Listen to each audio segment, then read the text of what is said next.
reaction to I was listening presentation. to his opening statement at natatawa ako. Kaya nga bumulang ako sa'yo, sabi ko, sinungaling. And I can prove that. Sabi niya, kukunti lang daw sila, but they're doing their best. But their best wasn't good enough.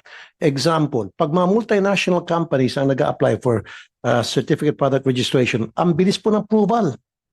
Pero pag yung mga regular mid-size o maliliit na pharmaceutical companies, ang tagal inaabot ng taon hanggang sa magsasawa na lang po yung nag-a-apply. And I have proof for that. Meron example ko sa iyo, Attorney Teston. Yung strike na mosquito killer, for so many years, tuloy-tuloy lang yung approval niya sa renewal.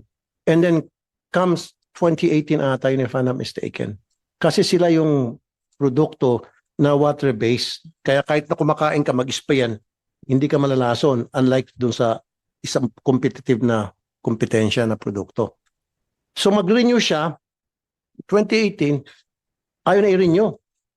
Ang dami na pasikot-sikot, samantalang wala namang dinagdag na formulation or binagong formulation. Why? Pumasok kasi yung kakompetensya produkto, yung Baygon, na kaparehong formulation na water-based, kinancel sila, inapruban yung sa Baygon. Ganon silang magtrabaho. At itong kumpanya ito, maliit na company lang.